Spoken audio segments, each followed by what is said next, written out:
sa folie su fekkee ne fen moo la fal xamal ne dëgg lay folli lii lu mu doon fii ñàpp sonn seen nguur gu bon a tax réew mi xiiboon du li ngeen diggee woon du li ngeen fi waxoon ay ay ay ana suñu koom-koom lii lu mu doon ñun dañoo sonn seen nguur gu bon a tax réew mi xiiboon du li ngeen diggee woon du li ngeen fi waxoon ay ay ay ana suñu koom-koom léegi ñëpp xam ne politique bi ay naxaate la luñ la waxati suba ba ngoon jàppal ne ay kàcc la si say neuf ñëpp yam bu ñu faloo rek fàtte la ni oto bu paan boo ko poussé bu tàkkee wàcc la ku ci fallu soppi doxalin foog ne yegg na fàtte fi mu jógee ak li mu déggee ndax léegi tedd na rey kollu ni bul fokkin di wane ne regg na toppatootul sax na xol askan wi sedd na sëriñ si moom mel na ne yëgul ne dëkk bi metti na fayul ndox fayul courant ñàkkul dépense te matle na nguur gi di ko féexal mu daal di gëmm ni gumba dootu ñu nangu mu ñuy fooxal ñu ne cell ni muuma li muy digle du sharia du farata du sunna diine jële mbubboo ak di xëccoo alalu àdduna meeting la gën a farataal waraate àjjuma nañ waxante dëgg bàyyi masla moo ñuy génne ci musiba lii lu mu doon fii ñàpp sonn seen nguur gu bon a tax réew mi xiiboon du li ngeen diggee woon du li ngeen fi waxoon ay ay ay ana suñu koom-koom lii lu mu doon ñun dañoo sonn seen nguur gu bon a tax réew mi xiiboon du li ngeen diggee woon du li ngeen fi waxoon ay ay ay ana suñu koom-koom ku ci manti falu rek soppaliku du fàttaliku li tax mu falu ku ci manti bakku rek nga daal di nangu foog ni waaje fi gën ey kii la wala kee la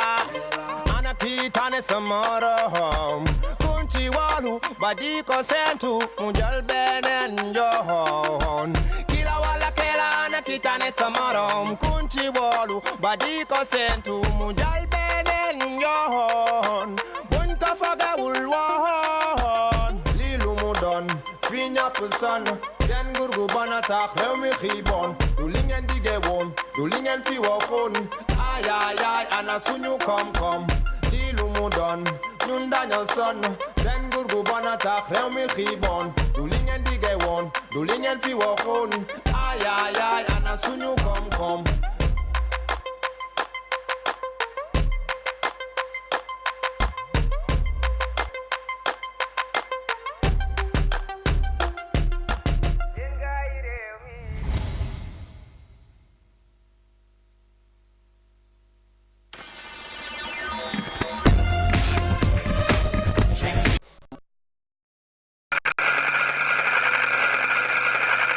fukki waxtu yi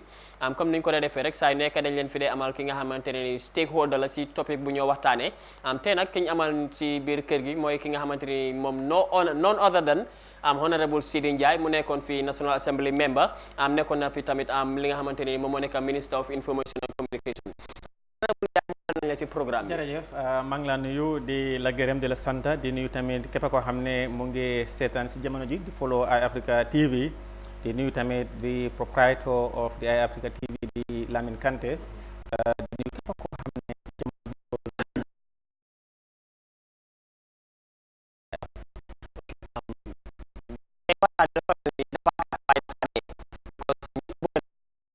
Seedy Njie ñëpp bëgg nañoo gis Seedy Njie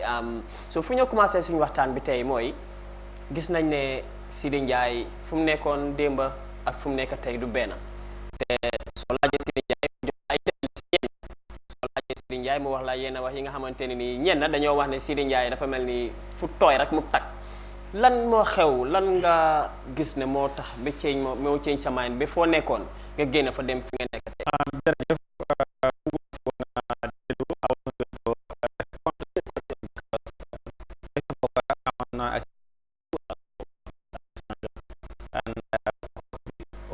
waaye lu xew mooy today I am 100% under the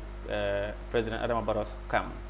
maa ngi support the government of President Adama Barrow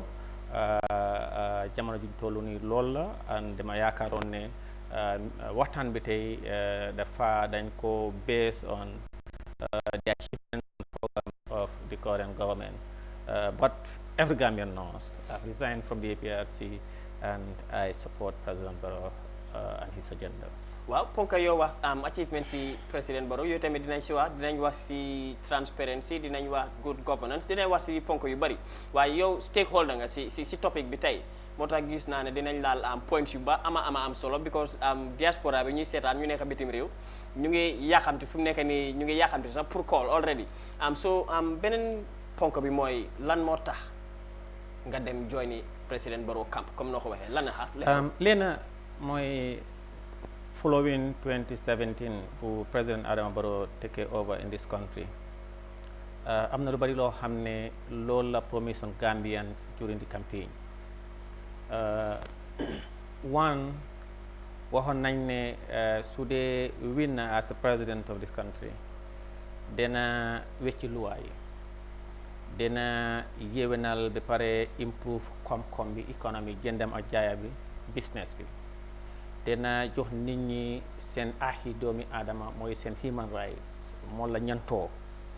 dina assume every Gambians dina am his or her own liberty and rights and freedom media bi dina make sure ne ñu free dina wecci luwa yi nga xam ne ñoo fi nekk jox ñu a new constitution waxoon na tamit dina jox Gambian si infrastructural development waxoon na tamit dina form loo xam ne loolu mooy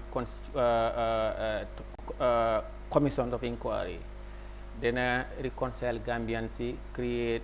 truth reconciliations and reparation commission boo xoolee loolu 2017 now ñu ngi 2019 2 years plus down the line tey iAfrica journalist iAfrica TV every other radio boo xam ne either community private or state owned any other television boo xam ne private or public owned in this country mun nga dem am nga sañ-sañ bi ak droit bi pour nekk behind the microphone leen wax sa xalaat lan nga gis sa gisin si doxalini réew mi moo xam si wàllum koom-koom moo xam si wàllum économie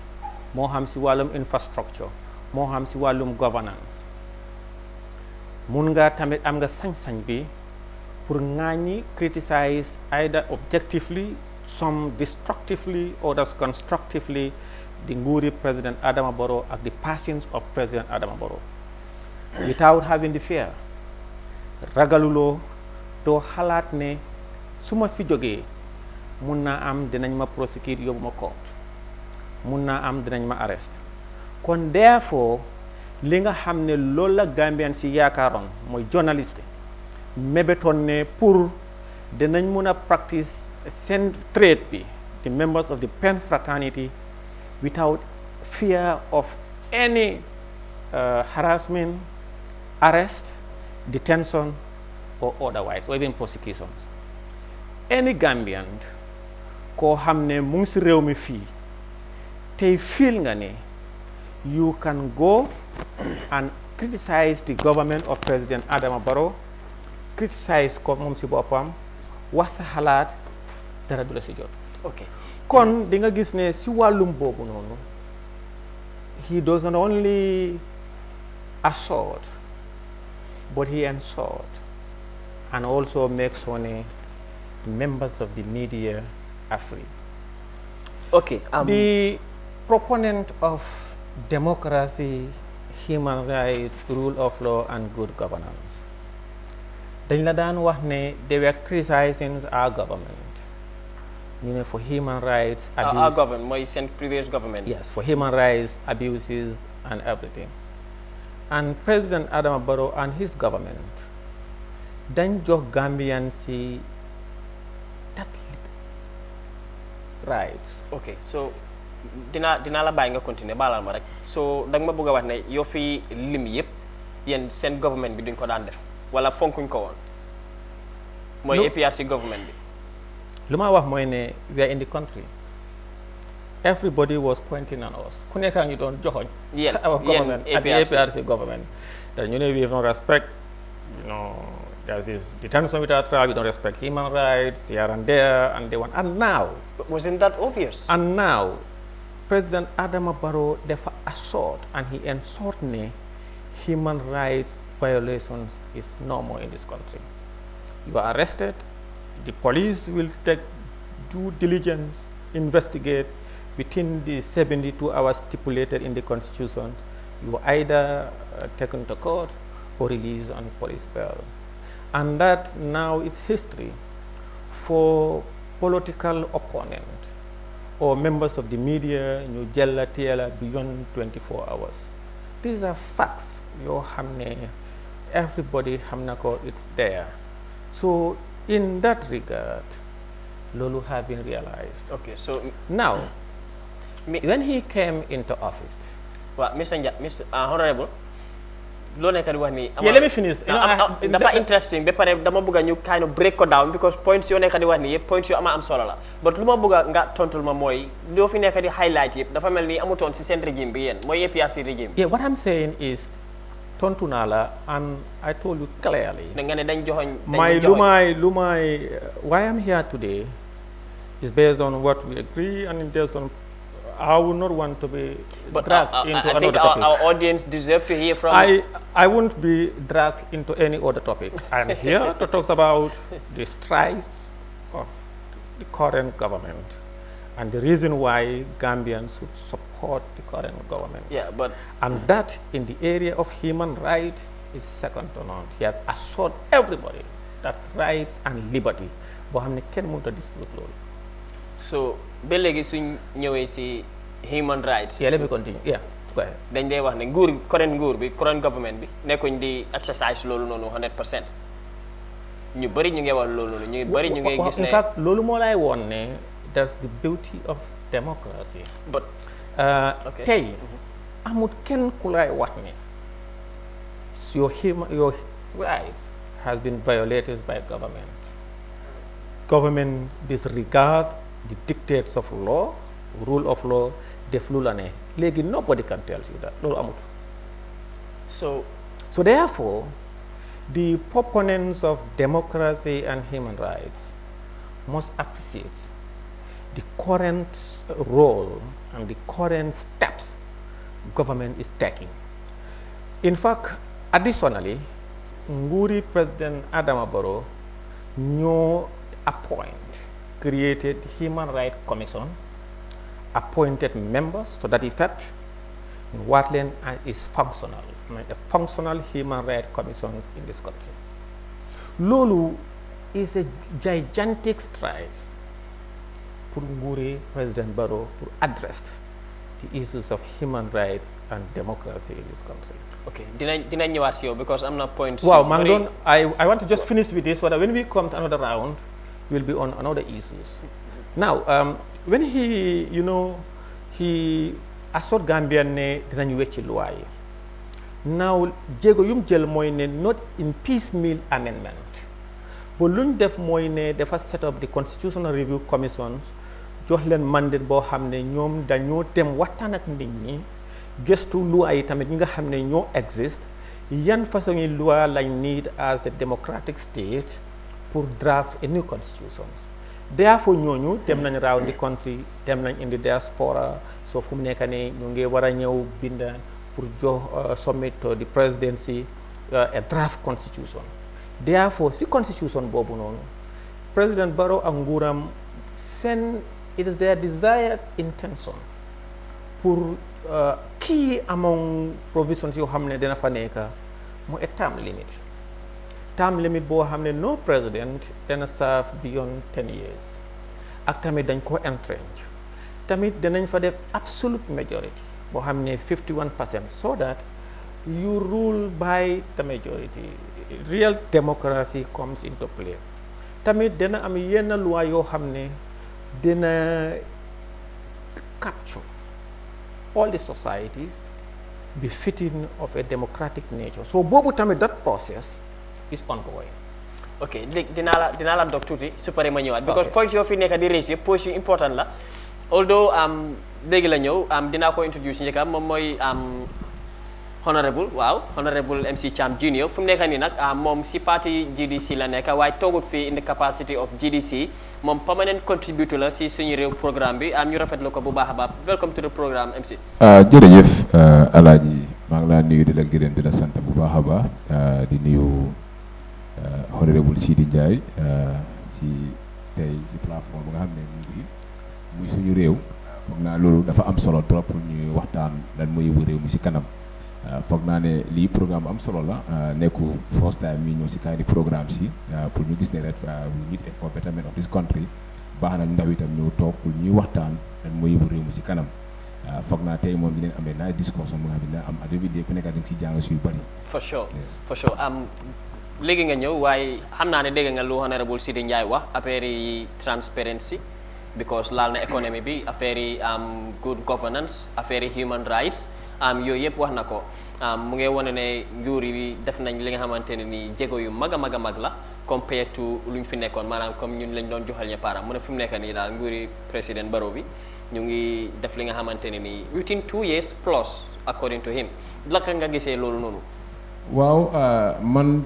lu ma gis si nguuri président Barrow in terms of transparency lu bëri daf si dellu gannaaw réew mi ni mu doxee wax dëgg yàlla tey we have a change but change bu ñu am tey foog naa lu bëri daf si manqué soo xoolee nu réew mi di doxee comme président Barrow nu mu doxalee réew mi ak gaaya mi si ministère bi mu ngi laa woon ne am na lu bëri tey waroon nañ ko mun a gis ma war naa leer si réew mi soo xoolee ñoom mu jëlee réew mi tey fu mu nekk ni ngeen gis ñetti at fu mu nekk ni tey gàmmeen si ba léegi coono baa ngi bëri si wàllu économique bi tey dara wàññeeku si réew mi. waaw moom mu ne économie bi change na. waaw soo xoolee tey amul dara lu nga xam ne wàññeeku na ñoom bu ñu jël boppi réew mi dafa am lu nga diggoon gàmmeen si wàllu économie bi ne ñun wàññi maalo $700 gis nañ ba léegi loolu wàññeeku wut daaw président Barrow wër na fi ay taux dem nationwide waaye taux mu am nga xam ne ko diggoon gàmmeen si yu bëri yu nga xam ne tey diggoon na ko gàmmeen si tey gisuñ loolu mu ngi am na léegi almost 1 year fu mu nekk nii waxoon na ne 2019 dina lii foundation stone diggante Banjul ak Barra si fii pour gis ne gars yi ne liggéey prix boobu am na lu xam ne diggoon na ko waa Brikama si wireless yooyu gisoon nañ ko fa nga ñëw Brufut tam waxoon na leen ne Mexo Brufut seen yoon yëpp dañ toog di ko liggéey loolu yëpp gisuñ ko tam suñu ñëwee si time of transparency soo xoolee projet yi Banjul bi foofu daf laa woon ne completely there is no transparency bu ko amul tenda demul si néegi assemblée yi woon gars yi ne ak neka ne ko tenda kenn xamul ko oote wul tenda kenn xamul agreement si bi dee dañ toog ba si kanam yi déggaat ne pre-finance moom moo fa nekka that amount of money naka la ko nit ñi war a mën a pre-finance so yu bëri tey mu ngi dox si réew mi fi mu nekk nii wax dëgg yàlla kenn foogoon ne we going to have a better change but change ñun am nii tey gàmmeen si yaa ngay jooy fi mu nekk si wàllu change bi. waaw ok boobu clair na waaye ñu bëri dinañ disagree si yow si sa statement yooyu noonu just so you know because dafa mel ni honorable Seedy Njie lu wax ak yow la wax it's contradictory yow dafa waxee boor bale yow si sa bopp tamit nga waxee boor bale so dafa mel ni ñaari boor yu ute la so dafa mel ni waxtu bi xoj nañu wala bëreetut bu baax a baax because honorable méegoon na ma understand ne amul time bu bëree bëri because dafa am beneen engagement bu mu war a engage so dañ koo fat rek waaye dinañ wax si boobu noonu dañ wax si waaw let me come in laalu ma woon yëfi économie bi pour rek ne pour the record straight moom doon wax affaire yi Wi-Fi bi foog na some maybe about a month or so ago gisoon nañ the information minister already launchoon nañ the roll out projects boo xam ne li nga xam ne mooy that Wi-Fi to ensure that to make sure ne loolu bu comme reality already launch na ko and then yooyu noonu is there waaye lu ñu wax mooy di wàllum économie bi you know government is not responsible of probably reducing price di wax fix ñun is a capitalist te ba pare government is not responsible of fixing price there is no price fixing in this country waaye boo xoolee bu gars yi doon ñëw you look at the greater or the bigger picture of the economy in 2017 January government bi dañ amoon about 3 weeks to 1 month import cover now they have up to close to 5 to 6 months import cover and you look at over the period of course they nga analyze the issue of inflation nga look at also the reserve look at the economy, the inflow in and out of the export and the export trade. You look at also the boba belegi, so even the prices in the country, the economy. Prices we have not seen a serious hike. Even though for me, I wish bag of rice mu nekk $100 or maybe Jolas, the Fullers and the Serre Kuneka would want bag of rice to be $100. But we look at it, it's a global problem. You remember there was an economic meltdown when the global economy collapsed. And then as a result of that, almost every country was hit. In the area of inflation, in the area of economic and dwindling of economies, world economies. We have even seen bigger countries were affected, and they have to they're going into recession. Yes. So lolu non why so holy currently economy no more catch up gradually. Dinga gis ne there are a lot of improvement. But I come to also li nga xamne moy walum infrastructural development. A lot of debate is going on with regards to Banjul. Now, when this government came into power, President Barrow promised Gambians to enjoy infrastructural development. You go to the people of Upper River region, I'll come to Banjul last. From Basse to Fatoto to Koina, Gambia boom soso belegi. That area must know a tar road, must know talion bobo, and it costs millions of dollars. And nga xool seen géej gi Basse pour Jalla wuli noonu wuli was géej googu noonu ñu ngi ko pont musu ñoo xalaat loolu yëpp dana su paree dana yéwénal ba pare dafa dana ease business bi between Basse and the other villages ba pare between Upper River region URR ak also northern part of Senegal. So di nga gis ne tali boobu noonu loolu is a massive infrastructural project ak other bridges. Lolo cost about $82 million. Yoo xam ne grant la over billions of dollars. Laalal Banjul bi tuuti tamit. Loolu loo xam ne is grant. Nga jógee fa electricity was a problem. There was shortages of electricity. You know, there was an erratic lack of electricity in 2017 when they came into power. What they did was they entered into, you know, this car power, you remember, as short-term solutions. And then now, because, you know, there are a lot of distributions issues in the country at the time, hold some of these pipes, some of these wires obsolete, and they needed a huge investment for change, you know, within the greater Banjul area. See, affaire electricity. Then electricity, I'm coming. I'm still on the electricity because lolu. Well, remember say electricity, please, because bu gaay ñëwé gis nañ ne mu ngi tane woon fu mu nekk nii ñu bari ñu ngi complain it has gotten worse compared to when they came into power. No, not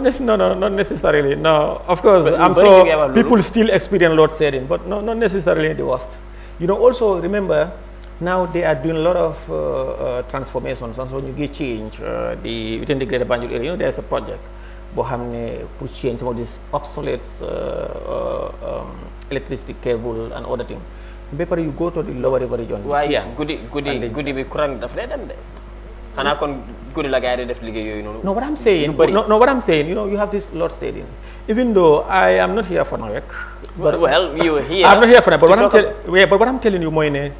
boo xoolee, to be honest with you, today in those days about time boo xam ne koñ boo dem ñu ngi taal generator. To be honest with you. Those days during APRC. So now that is history. And wanted the Bepare in the Kiangs, in the Jaras, West Coast West, and other part of the country, this rural electrification expansion project, especially government is under the OMVG, Kisna President Adam Barrow Demono Soma, launch or the foundations of that Lulu for them, see those hamlet villages and villages electricity buying them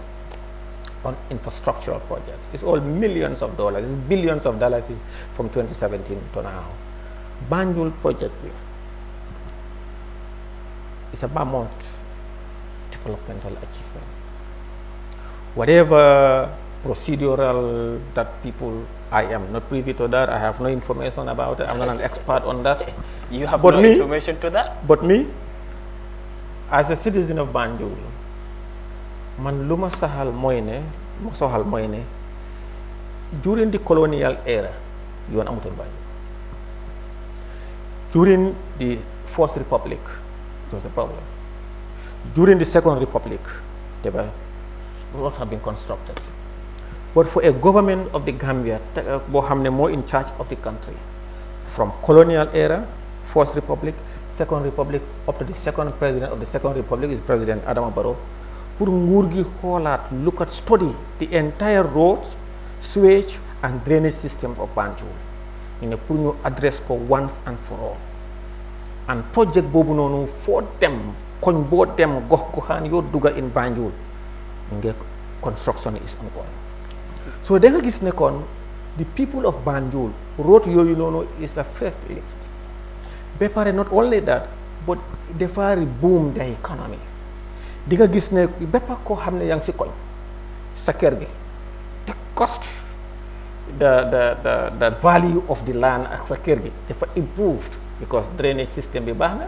sewage system bi baax na, yoon bi baax na, mun nga fa am sa bidik ñeneen ñëw di ko rent ngay jaay si suuf. loolu yëpp rafetlu nga ko. Now but according to ba léegi si Banjul project bi because suñ sukkandekoo si International Monetary Fund. I am not an expert in IMF. I really don't know. Just say I don't want to say anything. I'm just stating facts. I'm just stating facts from the International Monetary Fund. You know, they didn't give their blessings to this project. You see, for me,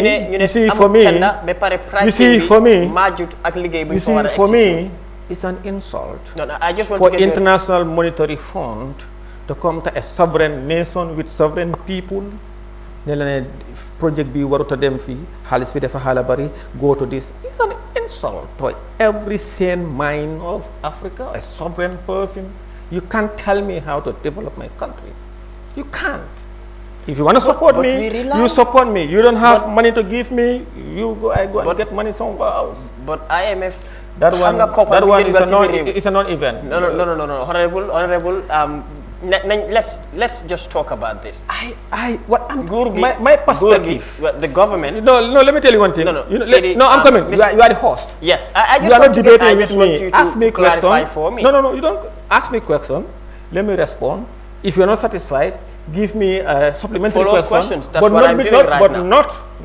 as a journalist. You are here to ask. You are not telling me. I'm sure you cannot tell me how to do my job. I'll make sure not to tell you how to do yours. But I just want you to listen to me. What I'm saying is, according to the International Monetary Fund, they said they haven't given their blessings to this project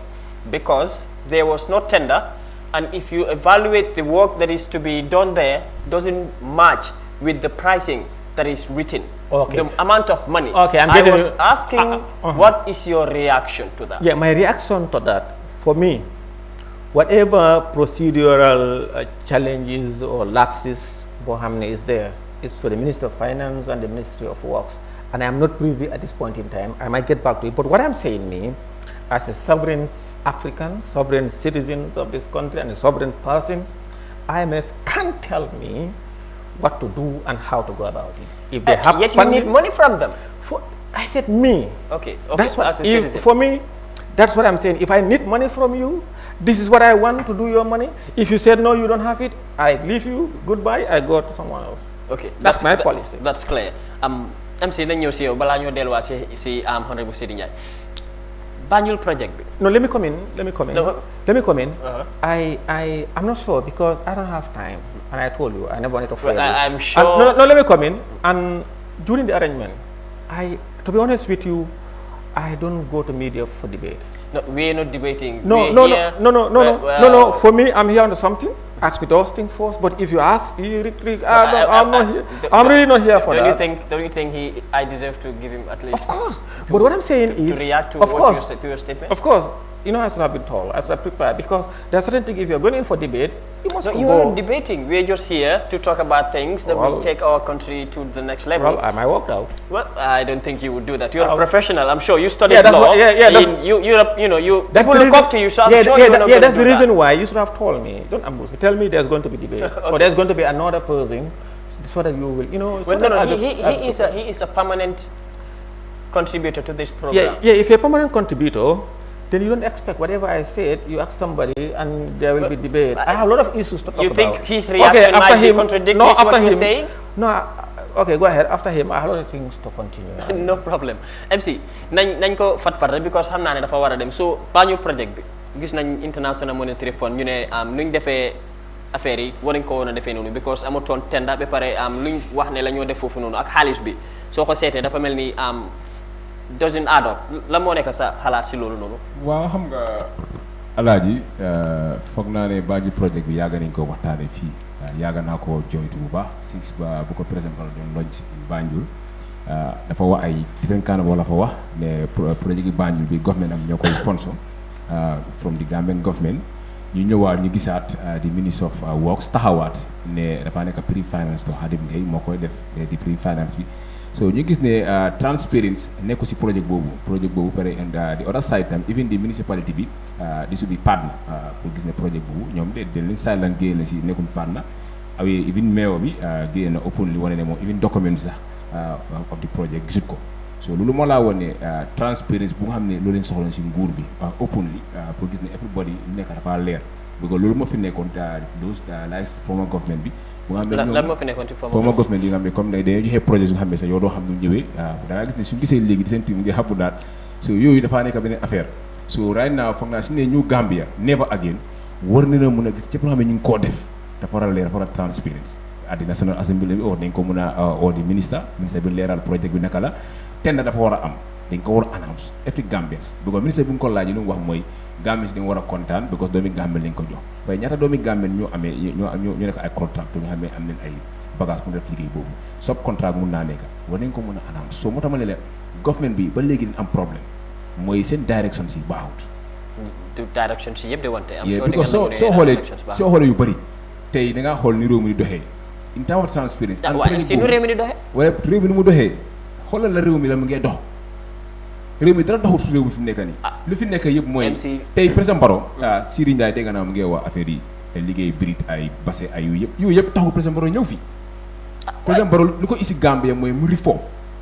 moom eight political party dañ ko taxawal pour gis ne all the reform at this time Gambia waroon nañ mën a amee very good reform si waroon naa mën a in place fi mu nekk nii service service reform bi waroon naa mën a pare at this 3 years bi waroon naa mën a pare tey Gambia waroon nañ amee new constitution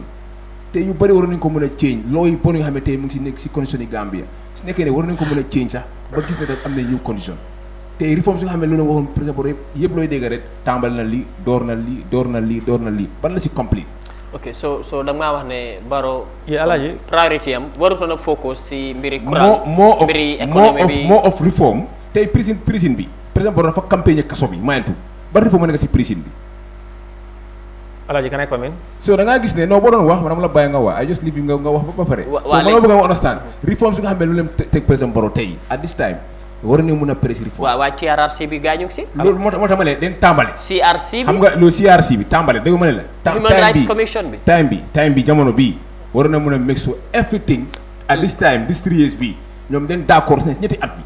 reforms yëpp nañ ko mën a liggéey si ñetti at bi waaw ñetti at bi des na ay 4 months waaye des na lan moo fe léegi waaye yu mu diggee woon yëpp start na ko soo xoolee lu mu diggoon start na ko waaye right now nga xool tey am na commission xam ne am na fi ba léegi jeex na ana commission yi Faraba commission bi ana report bi ana Jaane commission si yooyu yëpp tey fi nekk nii war nañu mën a xam Gambia right now day am problème xam ne ñu xamuñ ko because tey par exemple ñu ko wóoru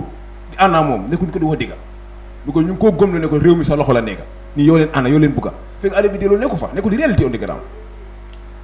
Alaaji can I come in? waaw yeah you know Alaaji soo xoolee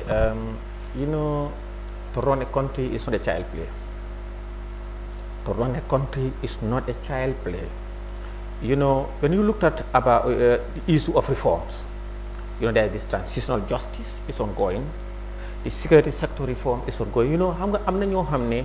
ñoom dañ foog ne a security sector reform is the only issue yoo xam ne government loolu la ñu war a address. te dañ foog ne security sector reform mooy ne da ngaa ñëw okay, these people we have been working in the former government, dismiss everybody, bring employ new people. It's not like that.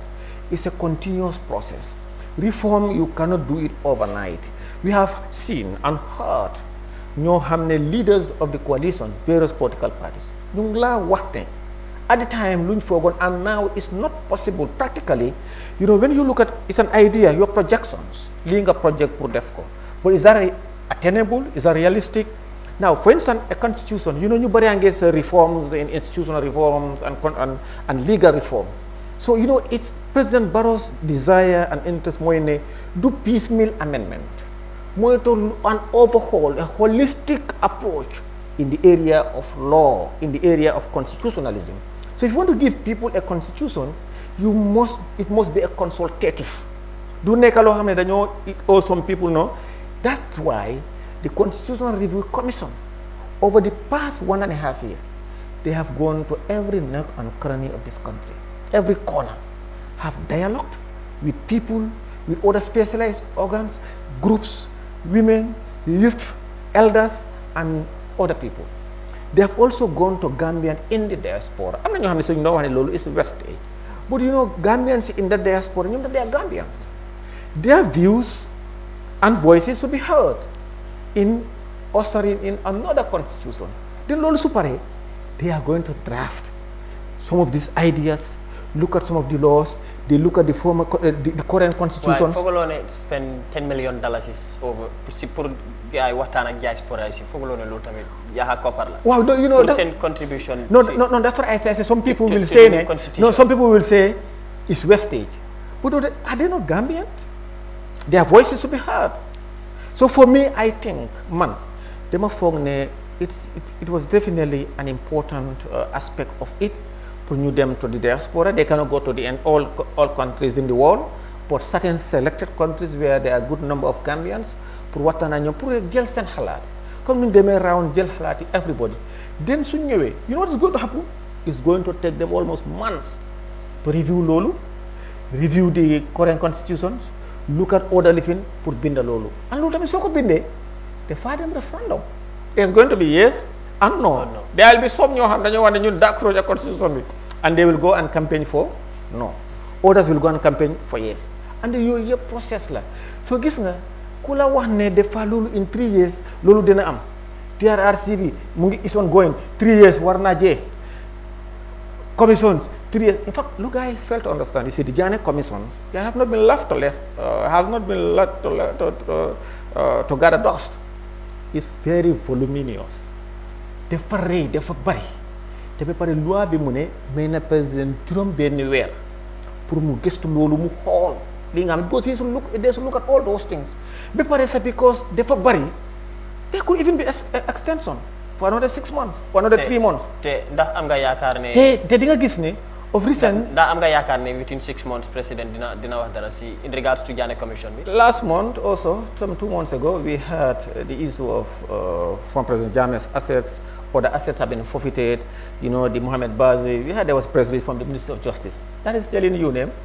People are working on it day in day out, so therefore it's difficult. Some of the reforms. So you expect a decision to be made before 6 months by the president? For within 6 months? Yeah, within the period of 6 months. Already have made some temporal measures. Decisions have been, we had that from the Minister of Justice, but then you know, they're very and it's complex.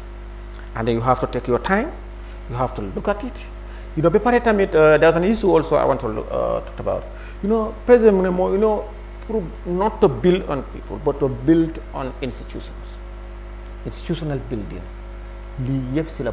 But if you want to harbor things, nothing will work. Now, yeah, let's move on to another topic. My next questions. You mentioned the diaspora, and whenever you talk about the diaspora, you straightly linked it to the social media, and you know, it's been doing the rounds. This movement called 3 years jotna. Ñu ngi campagne pour gis ne njiiti réew mi président Barrow wàcc na comme 3 years bala gaay waxante woon ñoomi coalition bi ñoomi neen 3 years ban la gaay campagne yi ba pare gis nañ benn National Assembly member mooy honorable Madi Cissé démba rek génne na statement pour di embolden ñooñu wala sax pour wax leen ne moom mu ngi ànd ak ñoom mu ngi wax ne ñoom nañ def whatever is necessary pour ñu gis ne njiiti réew mi génne na si 3 years yi bëgg naa xam tamit yow naka nga jàngatee loolu ak la moo si nekk jërëjëf man lu ma first mën a wax want because gis nañ ne benn meeting rek Brikama am na ministre bu waxoon ne xam nga almost ñu ngay wax ne mu ngay threaten movement bi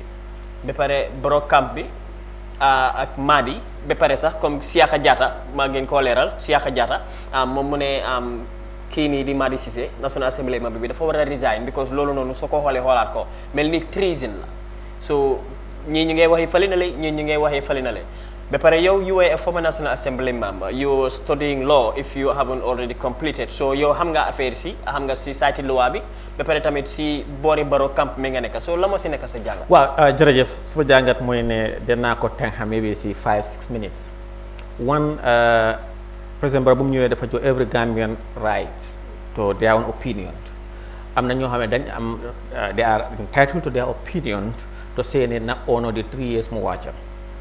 dégg nañ the various political parties leaders ñi nga xam ne even including former minister honorable OJ Jallow ko xam ne daf doon wax 3 years waaye ñëw na ne 3 years is practically impossible when we should go in for 5 years. I remember me when I was in APRC when I returned from Equatorial Guinea. When did he say this? It was on the newspapers. It was on everywhere on the radios. I remember I said Gambians went to the poll for 5 years, and the constitution therefore wax ne 5 years. Some people dañ di argue ñu ne the issue of moral dañoo wax ne ama góor si kàddu moralité da pour nga wàcca you know ñooñu noonu yëpp dañ foog ne yëfi nguur yëfi presidency kontaan la is a child play. Pour nguur you cannot substitute constitution nga ne danga koo jël tegee ko boor pour wax waxeet yaa fi waxoon góor ci kàddu or issue of morality da nga gis na sa ñoo xam ne loo xam ne they are immoral luñ mel luñ sol mais dama xam jigéen moo leen suñu yaram bi épang si biti is anti african anti christians anti religions immoral di wax ne morality constitutional provisions of this country mu ne képp koo xam ne elect nañ la as a president da nga war a serve for 5 years now lu xew mooy Madi Cissé and balaa Madi sax yaa ngi doon wax ne former ministre ak Brikama there was no threat Brikama lu fa xew mooy ne people ñu bëri ñu ngi doon wax ne the issue of water tank man lu ma wax mooy ne man su ma nekkoon a so-called proponent of human rights or democracy or rule of law and social media billahi I was going to be the first person pour hail the government of President Adama Barrow pour li nga xam ne decide na ne pour li nga xam ne mooy bullet fetel jox loolu gannaaw is a water tank pour disperse protesters gis nga ndox bu tàng seen kaw. It's not ndox bu tàng it's water tank it's water maybe some people it was just on the hand signs xam ne daf doon lifere you know daf doon la it's a water tank in democracies soo demee France UK America ak yeneen réew yoo xam ne démocratie violent protest démocratie moo fa am let me come même ma ñëw in France non let me come lu ñoo am mooy ne pour disperse protesters mooy water tank violent protest li nga xam ne a responsible government lu moo def mooy li nga xam ne loolu la nguuri président Adama Barrow def mooy joxe gannaaw bullets forward looking water tank peaceful democratic way of dispersing protesters te loolu mooy this water tank people should hail him for that ñu ñëw you know protest mooy ne soo demee America or UK or everywhere remember there was a time am na ñu doon protest without permit in UK on na Gordon Brown or David Cameron ñuuli they are under age midnight lañ la yóbbu court 16 of them some of them were 16 years old because ñu ne they assemble unlawfully you know in protest in democracies ku nekk am na right am na liberty to his freedom of movement freedom of def li nga bëgga within the dictate and confine of the law of that land if that happen su dee man dama d'accordul ak certain thing dama bind to an authority boo xam ne ma ne leen man dama bëgg a protest peaceful assembly ma wax leen fan laa bëgg a protest then the issued authority dafa xool area boobu noonu for example da nga bëgg a protest nga ne da nga protest diggi tali nding bi boobu mooy the major roads in the Gambia common sense dictate that they should be able to tell you ne no a close a nearby field nga dem foofu noonu protest mooy da nga bañ li nga xam ne loolu lañ def o loolu moo xew nga wone sa ñàkkaa nangute nga taxaw ngeen wax read a manifestation or document joxe ko den oo feneen foo xam ne nga wax leen den issuing authority bi dana la jox permit wax la time bi between this time to this time dinañ nekk at this area su paree nga paak in the democracies even the organisers comme suñ naanee ndox tusu paper yooyu na suñ paree dañ ko clean yëpp comme like there was this is it dafa doy or something at Westfield something like that dafa doy yeah and that's what happened when they finished everything guy, it was Aluba, is it Aluba also? Yeah. What they did was buñ paré dañ clean up the area and they had their stipulated time ñu wax ñu dem. That is protest. Am na areas yoo xam ne am na yeneen yoo xam ne mooy Africa moo yaxa Africa mooy ne dañoo wax ne ñu ngi protest demonstration ñu dugg si mbedda bi di dóor nit ñi seen moto yi di toj di sàcca bitigi nit ñi di taal di li loolu is not vandalism loolu ak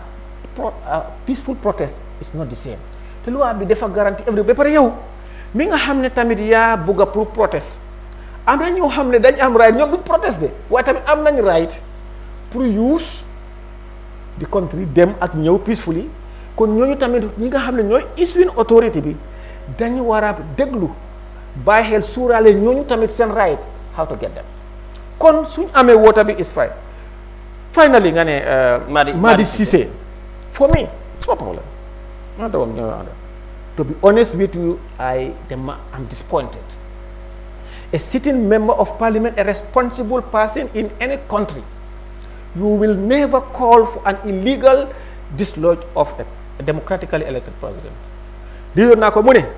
mu ngi the 3-year Jotna movement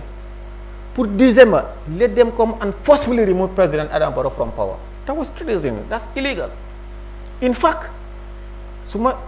a responsible and in fact in a democracy, the majority leader, the House authority of Parliament, both sides, then don't order a meeting of a caucus of all the whole House caucus pour oko laaj ko ndax moom moo wax loolu da waxul loolu because what was expected of a lawmaker mooy ne mun nga support. He could have said ne the 3-year Jotna they have right to ask President Adama Barrow to resign, or other people also have the right to say the President Adama Barrow is elected for a period of 5 years. You know, so hold a certain position. Am na yenn wax yoo xam ne doo fa àgga. It looks like a sitting member of parliament for Serekunda West, he's calling on people to embark on an illegal means to illegally dislodge a democratically elected president. What should have happened was parliament mënoon nañ ko oo su waxee moo ko wax then parliament dañu war a move on to a session and reprimand him or even ask the Serekunda West people and they remove him from it because the fact is the parliament into disrepute. If it was in the West, he would have been called gently and asked to resign because Lolu, a responsible person, will not say that. He talks about 30,000. Do you foresee that coming? Whether he's him resigning? Well, I don't know. It looks like he's still adamant, but that comment, a responsible person would not make those comments. And secondly, this not a money. So gisee muy wax loolu how ma receive na $30,000 from President Adama Barrow 3 months, and for him he thinks that because mu gave us 3 years, it's no more coming. And you know, remember he's a member of the United Democratic Party. What is he insinuating there? No, he's saying it was not bribery, but he thinks it's bribery now because he is not, that stopped coming. Remember, he's a member of parliament and he is a member of the United Democratic Party. At the time, when Binga Hamne, the leadership of the United Democratic Party were incarcerated or they were going to court, they were arrested. President Adama Barrow mo nekon Kinga Hamne, the deputy national treasurer at the time of the UDP, more organize, mobilize, coordinate resources, people, legal team, and whatever for the people of United Democratic Party. Party B at the time they were at the brink of collapse. Nobody must recognize that. Madi Cissé, he's a member of parliament, and 27 votes his opponent, or 27 or 37 votes. Now remember, he's 12 Gambians also. Then, Luta, the 150,000 book of President Adam Barrow job for them campaign and other money, them up to millions. Up to? Millions for the UDP, members of United Democratic Party. Poor guy, they elected. Now you know what happened? Why? You know, so the National Assembly, Madi's comment, you know, I'm not right. Why? He is hiding behind the clouds of constitutionalism and immunity to freely express himself in a democratic society using illegal means. So Calling that is for an treason. illegal act. Well, it's treason. It is treason. Every law in the country. Okay. If you call people, a group of people, in fact. waaw dinaa ñëw si yow because treason boobu noonu bëgg naa ñu ñëwaat si MC. Okay, let's just. bëgg naa dégg nga lu mu wax yow la moo si sa jàngat si situation bi yëpp. lu ma jàngat si Madi waxam bi honorable Madi Cissé yëpp daf ko tënk si démocratie waxul dara lu nga xam ne dafa yàqa lu waay réew mi because Madi soo bàyyi xel suñu élégué président jox ko boppi réew mu nekk président of the country ñetti mbir nga ko mën a génne in democracy state mooy benn nga impeach di président wala nga dem nga call for elections waaw wala nga call for a peaceful demonstrations to the president and Madi fu mu waxee yi foo la ko waxee mooy peaceful demonstration pour ñu génn lu nga xam ne lu la président bi di Gambians peaceful demonstration and forcefully and peaceful demonstration lu man I have the no he said no allow me Madi waxu dara lu nga xam ne man waxu dara lu nga xam ne waxu dara lu nga xam ne yaax na no allow ma rek waxu dara lu nga xam ne dafa yaaxal waay réew because tey bala ñu wax Madi lu tax waxul ministre su nga xam ne dañ dem si political rally di traité Gambians si di fàttalu Gambians lu xewoon April 10 April 11 day fa xewoon ne ku génne loolu jëm ci naxapum dafa am li xew ñu yaxal lu waay Gambia ku yaxal lu waay Gambia this 5 years mooy président Adama Barrow naka la ko yaaxee ñoom ñoo xam ne Gambia lu conseil bi 5 years la conseil bi wax ñu nax Gambians si taxaw ne Gambians si ne suñu jëlee boppi réew mi ñetti at lañ faa nekk peut être xam ne ni conseil Gambia 5 years la wax kan a yaxal lu waa bi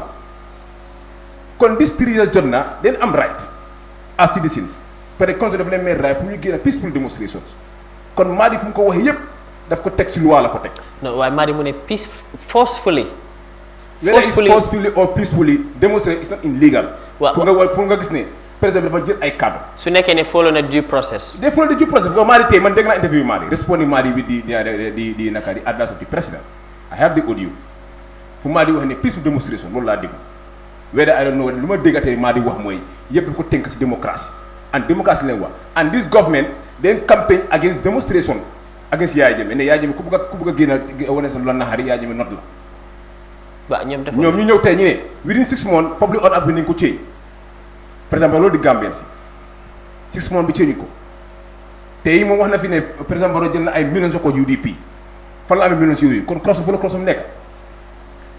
fan la président Barrow mën a am ay millions war ko jox yu ma dama ne all this political mess is caused by président Barrow because soo xam ne independent candidate nga président nga waruloo jël benn ay political party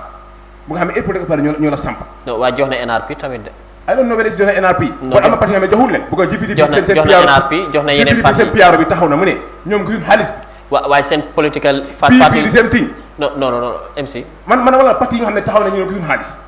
su joxee yeneen parti yooyu wala tey lu mu jox NRP. waaye doy PDOIS receive nañ. organisé nañ waaw ñu ne. receive nañ over $900,000. xaalis nañ press conference receive nañ ko. waaw NRP tamit receive nañ. lu ma xam mooy su nekkee NRP ne peut-être receive nañ ko wala am na jibi di seen PR taxaw na mu ne moom gisul xaalis. waaw waaye after si seen parti leader bi. gars yi daa wax problème si diggante boobu parti dafa wax PR bi ñëw si élection ne ko gisul xaalis. stand nañu si bi foofu foog nga ne am na fa nekk. parce que taxaw na ne kon fa mu ne ñoom dañ jël xaalis bi parti gisuñ ko boo dee par exemple bu taxaw war a finance UDP amount of money bu ko taxaw nañ tey ñu ne di mayoral candidate of naka par exemple local government election bi ñu ne moo sponsor all the candidates ak councillors yi fan la jëlee xaalis boobu peut mu ngi wane dis lii na ko caay play ñoom tey cause parti si ñoom ñoo xam ne di ko ni caay play la bi ko ñu su ko dee xam ne condition bi dafa ne 5 years moom bokkatoon si coalition party si moom lu gën a garaaw mooy soo saat par exemple tey right now ñuy defend président Barrow ñooñu dee weya campagne for against président Barrow tey ñoo xam ne tey ñoo taxawoon di against Barrow. déedéet léegi bii kañ nekkul gaaruwaale. wala saa wax ne du gaaruwaale. bu ko am na suñu bëri du moom rek. ñu bëri ñu xam ne dee weya against président Barrow. tey ñoom ñoo taxawal léegi di fen président Barrow. du Siri Ndiaye rek I have many of them ñoo xam ne dee weya campagne against Barrow. waaye dama expliqué tey président Barrow. tey moom waaye ñooñu xam nga ñu ne dëkk bi moo leen soxal. ñu ne développement ni dëkk bi moo leen tax a lu wax yëpp daf ko teg si loo peut-être lu gën a am solo mooy tey ministre yi taxaw tey si political rally jël ay traité jël ay kaddu teg ko si ko doomi Gambien si lu tax ñuy condamné leen lu tax taxawuñu ne ñuy lu gaaw a jaaduwut waaye Madi bu ko sax Madi lan bu ko xam nga suñu jëlee xeeb bi. so yow da nga ànd ak Madi lu wax. man Madi lu mu wax yëpp daf ko teg si démocratie la ko teg. ok gis nañ tamit ñu movement bi Yeah, just give me some moment and we will wrap up. Few minutes. Gis nañ movement bi ñoom 3 years jot na movement bi gars yi ñu ngi grand interview benn media outlet ñu ngi dem nañ ba wax sax ne ñoom su nekkee ne jaral na leen ñu tayle seen life si sax ñoom dañoo tayle seen bakkan yi pour gis ne président Barrow génn na 3 years foog loo ne loolu dina andi fitna ci biir réew mi. non xam nga démonstration mënut a isi fitna moo tax man dama ne. non waaj su nekkee moo tax ma ne ba tey. loolu foog loo ne dina instigate violence. ba tey Gambia am nañ chance pour ñu call for national dialogue dama ko def. non Minister of Interior invite na leen dafa pare yaaxa ko. naka la ko yaaxee. doo mën a wane yaa ngi call for national dialogue waaye neen xam ne consommé 5 years la elect président Barrow. neen xam ne waaye constitution bi tamit 5 years la ala ñuy waxtaan rek. ok doo xam ne pare mu ne 5 years la elect président Barrow mu ne ñi xam ne seen agreement si signuñ ko soo out dialogue nga bëgg a waxtaan nit yi yow waxal ne maa ngi call for national dialogue su leen toogee si table bi yow lu xam ne yow lu nga foog ne loolu moo war a am ngeen waxtaan ko seen biir bon soo bëggee wala sa intention ne lii am signuñ ko woon président Barrow 5 years dañ ko elect kon lu tax nga out dialogue Alaji, let me come in there. Why you call for dialogue? Yeah, So I think minister bi am man support naa di idea ñu call for national dialogue political leaders yi kilifa diine kilifa aada yi ñëpp toog 3 years or 5 yi ñëpp toog ñu waxtaan ñu xool fa solution boo xam ne mooy for better Gambia bon su bëggee pousse ne tey président Barrow mu wóor Gambia moo tax ma ne meeting biir Kama bi yi dañ ko wrong advice lañ ko advice meeting boobu xam nga kan ko jox meeting boobu mooy yaaxa tey moo isi coow yi Gambia bi yëpp tey bi ko tey doo mën a taxaw nga ne mu neex mu naxari man damaa toog fa 5 years booy woo ut réew mi booy campagne réew mi man ak Seedy Njie ni ngi against yaa président Barrow ñu ngi campagne against président Barrow lu mu wax gars yi ma joxe ma seen carte yi si ñetti at ma war a dafa na réforme si man businessman la ma delluwaat tey ñi ngay wax ne am na ñu waxoon fii tey am ñu wax fii président Barrow moo lu ceeb lu nga xam ne xew na ci réew mi fii moo ko njëkkee doo moo fi wax ne 3 years moo wàcce businessman la mu ñëwaat ne diggante 3 years ak 5 years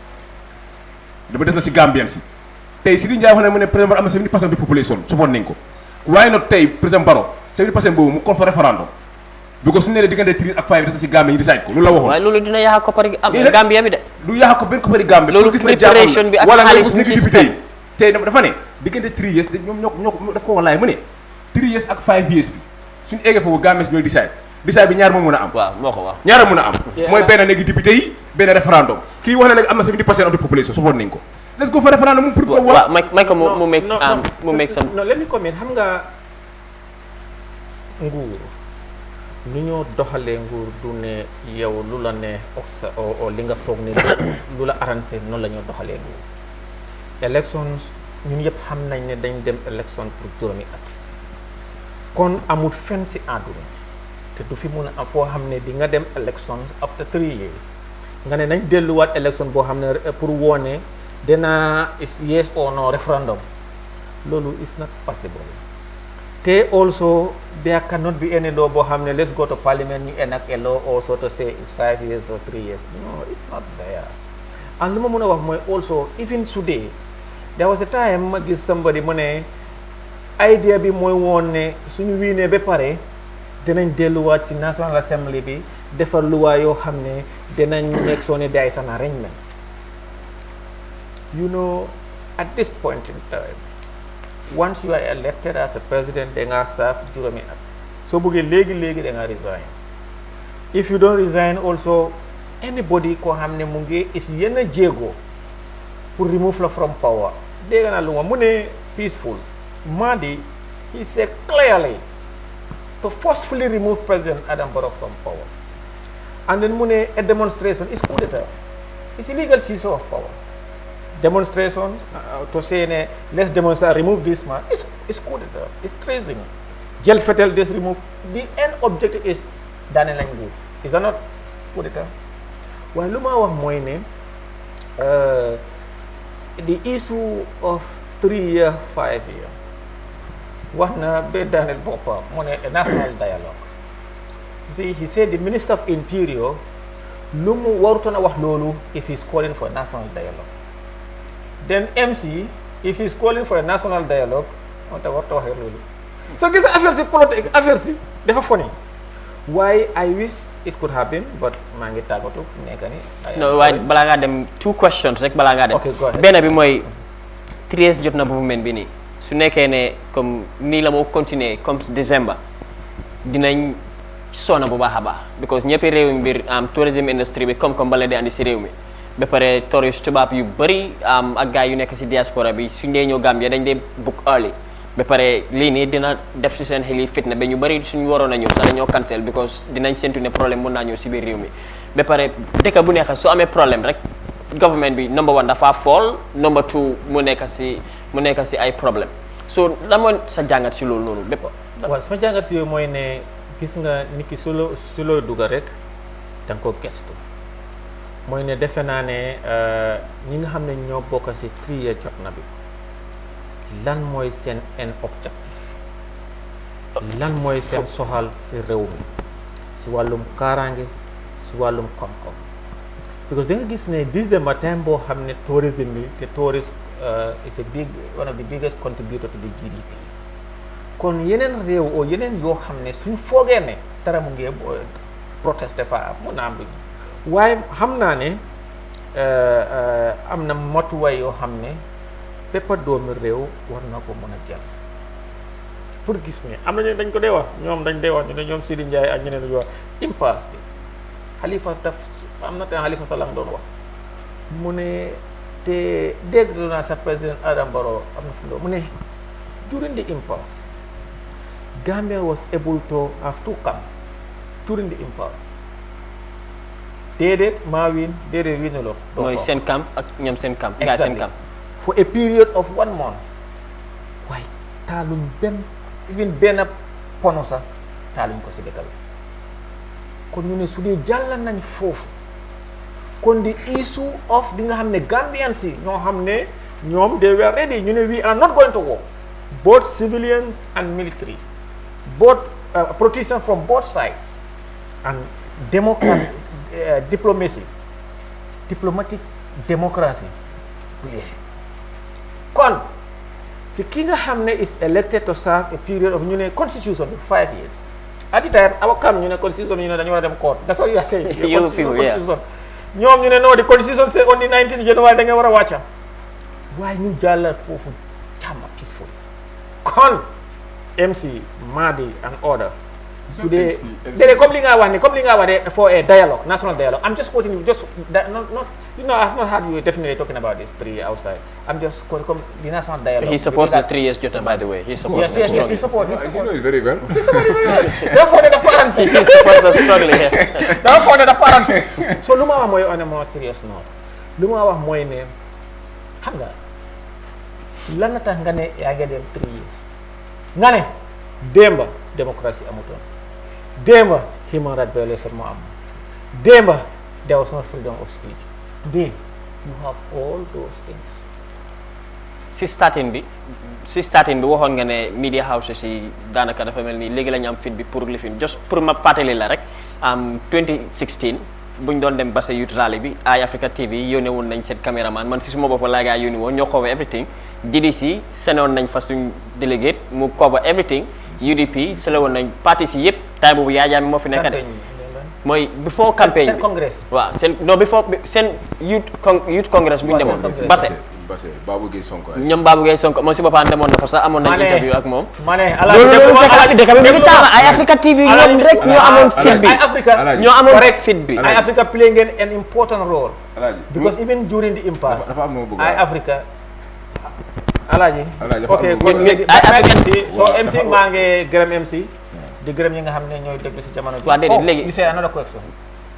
yow ñu bëri dañuy wax ne da nga lokki because da nga si son Yaya Jammeh léegi da nga ses président Barrow I know he's your friend you people talk almost all the time ndax na nga ko dee advice on what on issues ñun toogee ni sa all of us di wax xam naa président Barrow dafa nekk koo xam ne daf dee déglu he listens and then he also tries to read extensively képp koo xam ne fu waay mun di nekk rek sooy joxee sa xalaat the objective mooy ne démocratie ku nekk joxe xalaatam am na ñoo xam ne ñoo in charge of offices yoo xam ne so ku nekk rek loo wax rek nit ñaa ngi ko gis dinañ waaye ñun luñ bëgg a mooy ne honorable si tontu wala suma laajte bi de ndax da nga dee advice président Barrow on issues non doo ko dee advice non really not really. ok kon dinaa leen bàyyi ngeen tàggatoo mun ngaa tàggatoo soo amee any final word tamit. thank you very much maa ngi gërëm ñëpp. sant MC dafa am loo bëggoon a daaneel dama yàkkamti loo bëggoon a daaneel balaa moo dem. waaw dafa am lu ma bëggoon a wax rek. yeah let me go. Wow. Then you. waaw honorable I have another. jërëjëf thank you very much mbokk yi in fact dama ko ne woon 20 to 10 lay dem. thank you honorable thank you very much. Thank you very much. maa ngi gërëm Alaaji MC suma colleague in politics and in youth development tamit ñi nga xam ne ñooy seetaan si jamono ji moo xam ne indi Gambia or outside képp koo xam ne yaa ngi seetaan o di déglu ay d'accord nga ak li ma wax o d'accorduloo si li ma wax loolu mooy démocratie waaye time bi nga xam ne jël ngeen ko pour déglu ñu ngi naa gërëm fay di gërëm ay Africa Lamin Kante at the time for how many even during the process you are leaning to the college. So you have done you continue to play an important role in nation building. ñu ngi leen a gërëm di leen sant jërë ngeen jëf. jërëjëf muy woon honorable Seedy Njie mu nekkoon National Assembly member time Yaya Jammeh nekkoon na tamit Minister of Information and Communication te Yaya Jammeh léegi nag mu ngi si Barrow camp bi. ñu rafetlu ko bu baax a baax moom dafa mel ni dafa am beneen engagement bu moo dem def jërëjëf honorable Seedy Njie MC waaw tey gis nga waxtaan bi ni mu fa demee xam naa ne yaa ngi bëggoon a wax yu bari waaye because dafa yàkkamti woon tuuti so loolu tax ñu ne xaral ñu lifin la so léegi gis nañ ne yow d'accorduloo si corruption bi si sa kaddu nga ne corruption bi dafa bari si biir réew mi si sa kaddu nga ne lopitaan yi amuñ garab si sa kaddu nga ne Banjul project bi comme nu mu fa war a demee demul foofu noonu so lan moo positif si président Barrow lu mu nekk di def. waaw jërëjëf Alaaji foog naa bala maa dugg sa questions yooyu bëgg naa pour ma am lu ma leeral si waxtaan bi because dégg naa suma naataango bi muy Seedy Njie di wax ne démonstration dafay cause sin charges bu nga xam ne loolu wax dëgg yàlla man d'accorduma loolu because demonstration nit ku nekk am na la nax xam nga demonstration nekkul ne si only about these 3 years. tey mun ngaa ewu suba teel réew mi si wàllu économie bi ñu yaa ngi soona si wàllu lopitaan yi amul garab wàllu sécurité bi ñu génn wane seen naxar ne tey bëgg nañ président bi moom ñoo ko élegoon bëggaatuñ ko bëggoon nit ki mu nga ko éleg président bi mu nekk si boppi réew mi nga toogaat éleg ne bëggaatuloo ko nga solution boobu mën a am mooy benn impic député impic ko loo xam ne war ko impic mais député Gambie ray naa fu mu nekk nii because tey ni nga jël ay enveloppe foog na espogolo ñoom ñëw dem non waaye Mari Cissé mu ne enveloppe am bi taxaw na di ñëw loolu mu ngi àppum pénaliser loolu peut être seconde yi nga organise élection turu bolo bokk nga génn président si nga mun amul mun nga organise ay peaceful demonstration xapoon na Soudan xapoon na Égypte xapoon na non Soudan loolu nekkul peaceful waaye loolu yëpp lu ko waral mooy Soudan nekkul peaceful Algeria nekkul peaceful Égypte nekkul peaceful waaye nu ko mën a xandulee nu ko xandulee moo eggam noonu ba tey suñu ngeen ñu génne ne bu gàttul la si boppi réew bi foog naa yow waraloon nangu kenn am sona war nga am na d'accord wàcc ci peacefully am na in UK prime ministre bi wàcce na peacefully nga bëgg a waxee ne bëggaatul ko wàcce nanka jàmm am na fa continue kenn jël na place bi so am na la wax tey soo xoolee lopitaan yi Gambie fu mu nekk nii comme noo ko waxee garab yi am yow yaa ko wax de waaw fine peut être tam in toon tam yaa ngi wax affaire tourisme bi waaw boobu tamit beneen important issue la cause tam mooy ministre of tourism bu ko meeting boobu yaa ngi fa taxaw jël na fa ay kàpp traité Gambien si di wax tey moom bu gaay waxee war na ñëw taxaw ne dëgg-dëgg man d'accord ma si ngooy ku nekk am nga right wax sa xelaat neen bàyyi gars yi di wane ne ñoom su boobaa ñoo gën a ici te soo gisee Gambie di am problème ñu ko waral mooy ministre si ak advice président bi bu ko métti ni Brikama bi moo cause loolu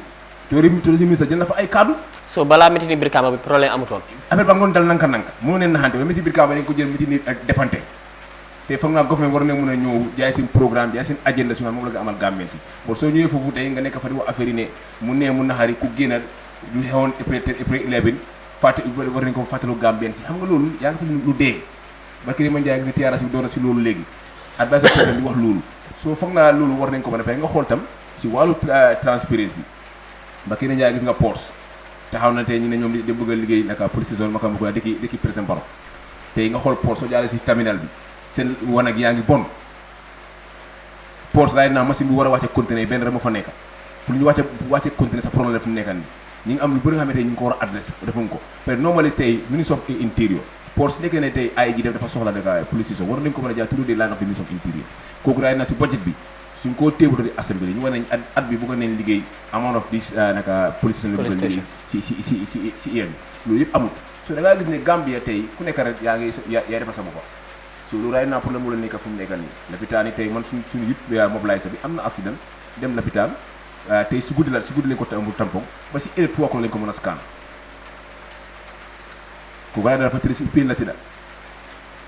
Fajikunda nit kool na ma fa PC mu ne dafa leen Fajikunda ñi rifaa ko to di laab ñu ne laab bi tëj na ba il la war a ñëwaat pour ñu check ko Fajikunda dafa am pour ñibbi këram ak peen boobu so ma laa woon ne tey liggéey bi ni mu demee sax tey ku nekk faalawut loolu neex ngay def an lu warta am waaw ba léegi bëgg naa nga wax ma si boobu because dina ma dimbale bu baax a baax lan la lu positif la président bi nekk na def depuis ba mu starté ak léegi lan lu positif wax dëgg yàlla because su ma seetee su ma jàngatee sa waxtaan bi dafa mel ni yow négatif si rek nga nekk wala amul benn positif xam nga man dafa am lu ma gëm su defoon lu baax comme tey régulier damaa taxaw ma ne def na lu baax in Banjul gis naa projet bi def na ko benn suda gis naa moto mbalit bu mu gisee moto mbalit yi taxaw naa ma ne dëgg ay dégg support naa ko bu ko mbalit suñu problème la woon KMC so man su nekk def na lu wax ne correct deful dara lu baax amul dara lu nga xam ne mun naa gis boo si free of speech Sidi Njie wax ni ne ku nekk mun nga wax sa xelaat loolu man ak yow ñoo ko xee ak keneen ñoo xee pour gis ne jaay jëmi ci am na ba ñun Sidi Njie xewuñ ko ñoom dee wee ak support ñu jàmme ba ñun ñu man yow ak keneen ñoo taxaw campagne pour gis ne tey ku nekk mun nga wax sa xelaat loolu free li nga taxaw si rajo bi nga wax nga xam ne tey loolu ñoo ko xee ok gis nañ tamit affaire yi nawet bi nu ñëwee ni gis nañ ñu nekkoon di complain affaire yi xam nga lu ñu waroon a am pour toppatoo seen nawet bi nu war a amee ñu ne jotuñ ko on time pharmacie boobu nekk na jootu bi nga xamante ne ni am na ñu ko nekk di jootu si kaw so waxtaanee ak site government bi ñu ne matuwaay yooyu noonu ñoom préparé woon nañ ko depuis balaa nawet bi so dafa mel ni ñii luñ nekk di wax ak ñële luñ nekk di wax dafa uti du benn ñu béykat li ñu wax moo nekk dëgg du ko foog naa ne béykat yi ku leen xam duñ tey duñ ñu tuumal nguur ñu xam ne amul man personal witness naa ko gis naa ñu xam ne den jàll ñëw Banjul dem ñu won leen ne rifaane waa ne ëllëg ni ñëwaat ba tey am na benn problème mu gaa yi ko am man dama leen gis dama ko witness tey béykat yi lu gaa di sonn si réew mi dafa bari te foog na moo tax ma ne leen nguur bi nekku di transparence nekku ni abay affaire yi xaalis boo ne sa diggante ga askan bi sax looy war a waxee ñoom sax dafa war a am te béykat lu la gaa yi wax rek loolu moo nekk dëgg ok gis nañ nit yu nekk di wax ne government bi dañu war a génn declare food insecurity because last year mooy at bu ñu jógee nii time bi tamit la vice président bi declare woon loolu noonu ba former ministre bu agriculture moom nanguwutoon sax ak vice président bi lu ma waxoon so mu nekkoon push and pull bi pare la right now nii loolu leen nekk di wax si dëkk bi pour na government bi génn declare foog naa yow xam lu maa wax nii xam nga ko loolu moo laa woon ne tey ñoom seen house nekkul wala because soo gisee vice président génn former ministre bi mu génn ñoom nee ñu ci woon si benn cadre tey right now foog naa lu gaa déclaré woon last year right now mooy affect Gambia fu nekk nii because tey loolu lañ ko war a def pour ut xaalis wala ñëpp ndax amoon nañ xaalis réew mi xaalis bu dugg fii is too much ba léegi kenn mënu laa wax ba xaalis fi mu dugg ak fu mu génn because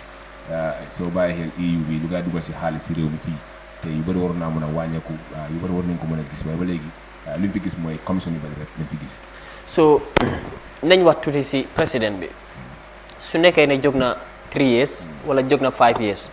lan nga foog mooy nekkal legacy bi lan nga foog nit yi suñ ko fàttale ko lan nga foog naka lañ ko fàttale ko président Barrow tey man su ma ko doon advice dama ko advice mu sàmm mandatam bi 3 years am mandatam bi constitutionally mooy 5 years non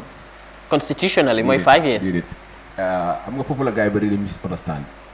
président Barrow mandatam is 3 years constitution about the constitution bi ñu ko campagne mooy maama GDC ak APRC dégg nga campagne for the constitution of 5 years ñoom ñoo wax Gambia si 5 years manifeste bu gaa yóbbu IEC démb génne naa ko sama Facebook wall bi bu gaa yóbbu IEC mooy 3 years manifeste la gaa yóbbu IEC and boobu dañ ko sign moo suñu waxee ne agreement si parti signing ko wala manifeste bi gaa yi sign nañ ko and boobu la gaa yóbbu IEC boo leen jaay Gambien si boobu président Barrow fan ay président Barrow accept naa pour nekk independent candidate prêt pour serve number of 3 years from there the mandate of président Barrow jaay Gambia mooy 3 years and that mandate boobu nekku dafa resign du resign mandate bàyyi jee si jeexee amul vice président mooy ñëw amul speaker mooy ñëw dafa organise élection su ko wi ma xam ko benn législative moom la am mooy mu resign wala affaire resign ut tey su bëggee continuer dem beneen 5 years ni ko ni xoolee dafa dem beneen 5 years mu taxaw élection mu daanu su daanoo léegi nañ gis ne kii moo fi ne waxu xeet and loolu doomu aadama bu nekk da nga war a bàyyi xel si loolu waaw léegi non dimbale ma fii nii pour ma understand bu baax so constitution bi mu ne 3 years ñoom seen manifesto constitution bi mu ne 5 years ñoom seen manifesto bi mu ne 3 years coalition bi seen manifesto bi xam nga ñu saanil GDC karta si presidential election bi ñoom sànni wuñ 3 years 5 years lañ sànni ñu sànnil APRC ñun tamit sànni wuñ 3 years 5 years lañ sànni te soo xoolee percentage bi soo combine GDC ak APRC dafa mel ni ñoom ñoo ëppa ñu sànnil coalition bi so ñu sànni 5 years moo gën a bëri ñu sànni 3 years te constitution bi moom moo nekk moo ëmba manifesto yu display si IEC bi yëpp te constitution bi mu ne 5 years so danga maa wax ne ñu 57% boobu noonu matawuñ wala lan non ñu matane xam nga lu tax ñuy mataneen te ñoom dañ nax Gambien si ñan coalition bi 57% bu xam ne dañ vote for Yaya Jammeh ak Mama Kandeh ñoom dañ vote for 5 years and ñooñu right now ñu ñoo war a gën a mën a claim sa taxaw ne ñii dañ war a wàcc fa 3 years ñooy ñooy victime bi bu ko ñooy tey ñu koy bëggoon mooy Mama Kandeh oo Yaya Jammeh nekk président ñu nax Gambien si balaa mel Gambien si ne wàññi ko 3 years ñun jiri si am nañ victime la si loolu soo paree jiri si bëri bàyyi neen GDC because of these 3 years si naka ne ñoom dañ bëgg a dem support these 3 years Yaya Jammeh jógee fii suñu pay di dellu GDC and right now loolu ñu ngi koo gis te ñu bëri support nañ coalition bi right now they coming back to GDC kon amu leen woon hope ne da ngeen a win we have hope ne dañoo win boo soo paree GDC ba dañ ma ko man sax am na ma ne MC ñun right now affaire coalition 3 years la dañu ñoom dañ bëgg a Yaya Jammeh génn fi because li mbool politique parti la dañ bëgg a Yaya Jammeh génn fi rek ok gis nañ fan yi passé protest yi doxam ñaxtu yi bëri nañ si dëkk bi gis nañ ay lakapono sax ba pare loolu it's almost close to violence ba pare mooy fan yi gis nañ Brikama gis nañ almost Westfield gis nañ fii nii Kër Serigne o Béjilo problème boobu noonu dem na ba jeex gisuñ bal mu taaka gisuñ fitna waaye jaaxle amoon na si dëkk bi ba pare ma jël exemple Soudan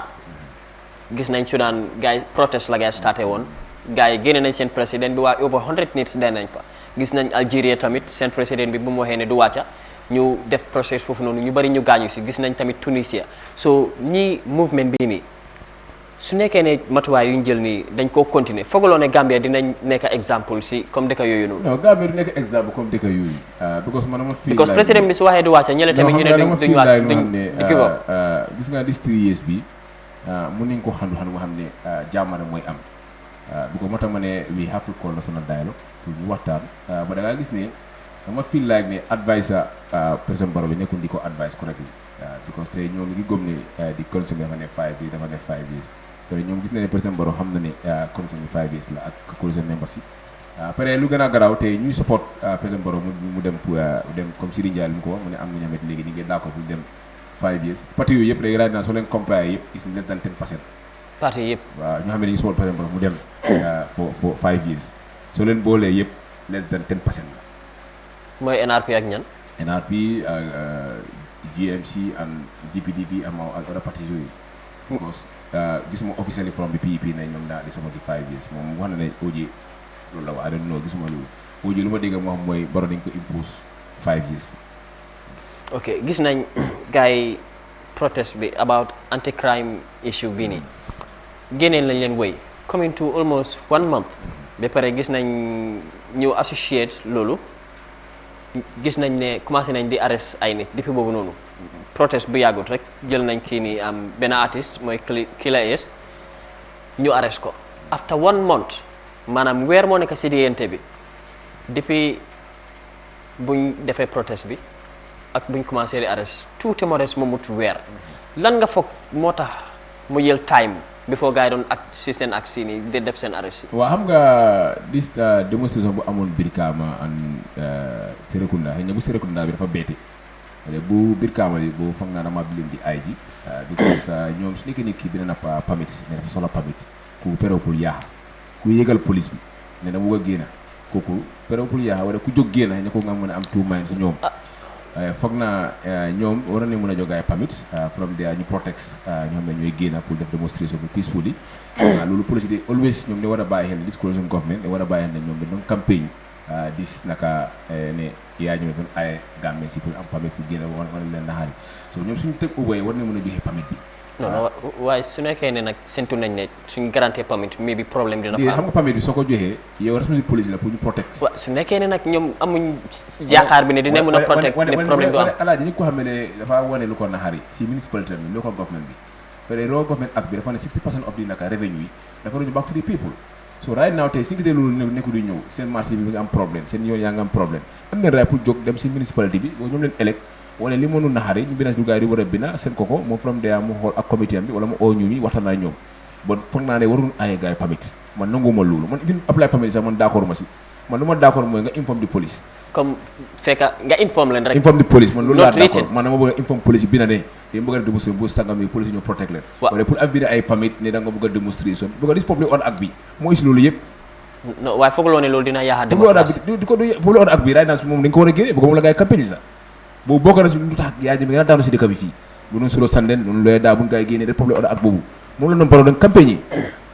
so loolu su ko génne woon tey ni ku nekk am nga raay pour lu la naxar yi even di po femme mun naa génne comme façadada yaa ngi ne mu ngi dilee war ne mën a génne wane seen naxar marché bi fële tam war ne mën a génne yoon bi ku nekk wane lu la naxar yi nga takkal lu xonga comme in Sénégal nga xapo da nga informe di police ak yoonam ak sarta waaye da nga informe di police in other countries democratic country da nga informe di police amul da nga benn famille ne da nga war a génne yéen ñu di la wala da nga war a kaay ñu interview la kaay nga sign lii kaay nga def lii pour la nga xam ne yow lu la naxar da nga ko war a wane si wàllu naka di anti crime waaw man anti crime personally wax naa ko tey suma interview si benn rajo ma ne man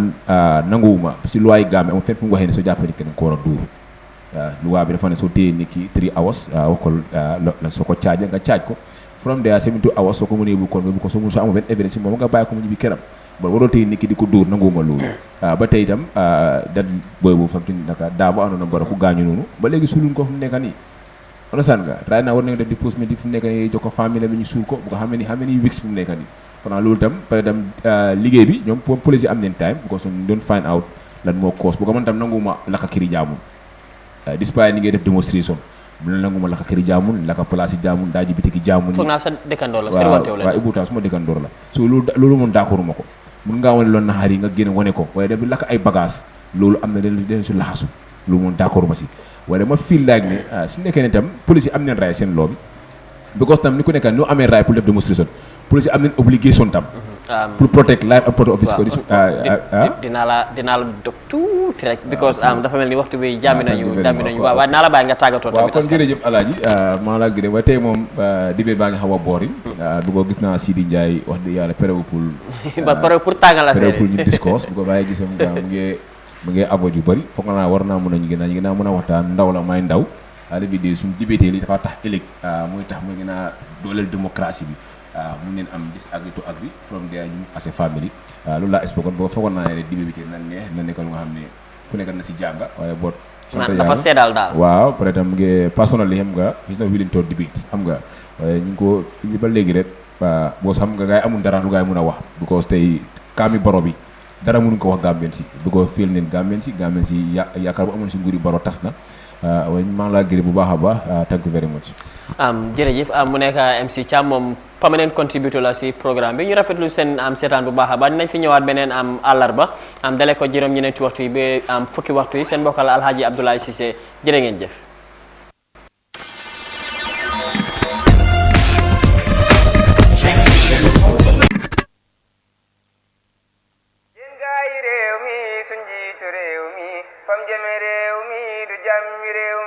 bay góor gi déglul tuuti ma yeggal day wax li saam xel xalaat ci réew mi il faut travail beaucoup travail toujours travail li baax ci réew mi ay lii lu mu doon fii ñàpp sonn seen nguur gu bana tax réew mi xiiboon du li ngeen digee woon du li ngeen fi waxoon ay ana suñu koom-koom